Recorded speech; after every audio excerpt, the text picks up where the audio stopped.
short span of time here. But I do have one last thing I need to ask you before I can part that curtain and bring our guest on out. I think you know the question. I need to know 100% you guys are with me. Are you ready to do this? Come on now. Make some noise. Fantastic. Tell you what, keep it going.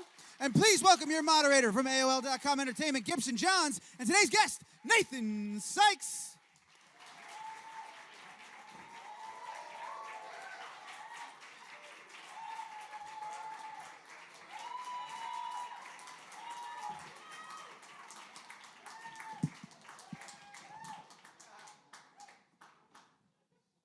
Welcome, Nathan Sykes. Congrats on your second consecutive Billboard Dance Club chart #1. Thank you very much. I'm sorry, these chairs are so intimidating. I'm not gonna lie, the most. Yeah. Sorry. Okay. I always feel like you're gonna fall through them. They're like an unsafe hammock. We've had some mishaps, so beware. Sorry. So over and over again, #1. How does it feel? Feels amazing. And it's really rewarding that it's kind of worked out in the dance chart, because I wrote the original ballad with the intention for it to lend itself really well to a dance remix. So it's really rewarding as a songwriter that you've kind of seen that vision and it comes off really well, and you're like, oh. And it's done really well in the UK already. Yeah. But what was your first when Kiss Me Quick went #1? What was that like? What was that feeling? When Kiss Me Quick went #1, it was obviously fantastic because it was my debut single, and it was like a big confidence boost to me, I think, as an artist. And I was like, oh, this is really cool. People believe in me as a solo artist. This is awesome. And I think with the sound being very different to what people were used to hearing from me, it's, like I said, it was just really, really rewarding and just like really encouraging, I think, as well. Yeah, how would you describe that your new sound, your solo sound? Just very different, I think, to what people would have heard from me in the band. And I think it's got more of a live element than an electronic element. I try and use live instruments whenever possible, and it's something that I'm very passionate about. And I think people are hearing me for the first time, really, instead of me being part of a band. And they're hearing your voice, too, in terms of the writing. Yeah, absolutely. You wrote over and over again. I did. I've written the whole album myself, and that's been really cool. So I'm sharing like really, really personal experiences with everyone, which is obviously a big step to make from kind of just writing 1 or 2 songs per album. I mean, it was amazing that they ended up being singles. But now, as a solo artist, I'm writing the whole album myself. I'm very much telling my story from the last couple of years and really opening my heart up. I think Kiss Me Quick was a really nice start because it was a bit flirty and not that deep. But then you get to over and over again. It's just me pouring my heart out.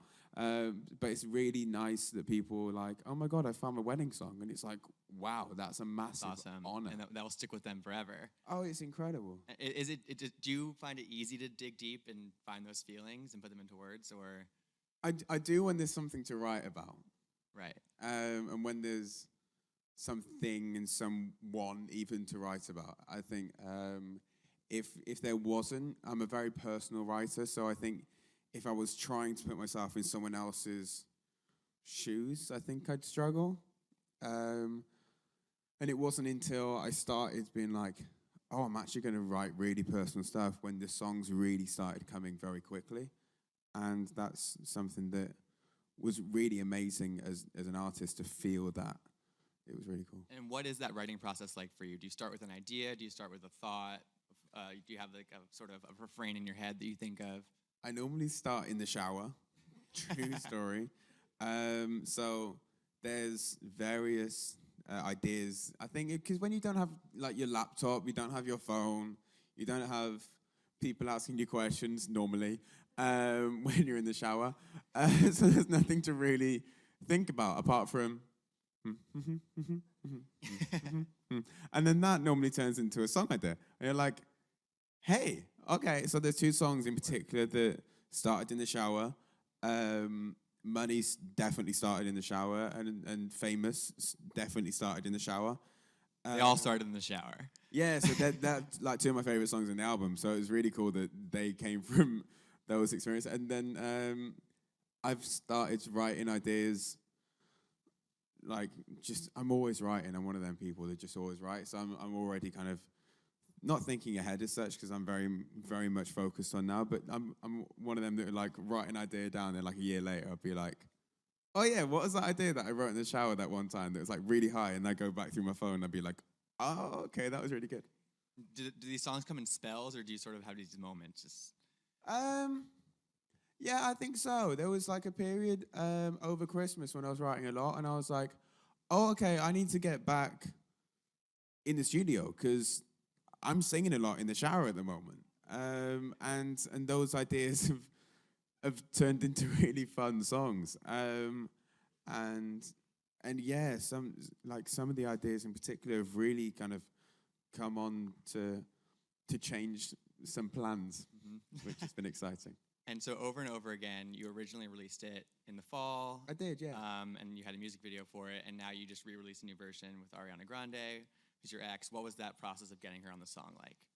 Very easy. Very easy. I mean, it's shoot her like, a text, shoot Ariana Grande a text, or how did it happen? No, you know what? I think I used to work with Scooter, and I think everyone I work with like knows the Scooter camp very well. Like I'm still in contact with the Scooter camp, and it was like a very quite easy conversation to have, really. Like when I originally wrote the song, I was like, this song would really lend itself to a duet. And I was like, Ari would sound great on this. I completely forgot about that. And then when I heard the song on radio, I was like, Ari would sound great. Oh yeah, I had the idea that Ari would sound great on this. So we just got in contact and was like, listen to the song, see what you think. And she was like, yeah, cool. And then literally it happened just before Christmas. And then by I think the start of January, wasn't it? It was like, oh, and here's the song. Everyone was like, where's that come from? Okay.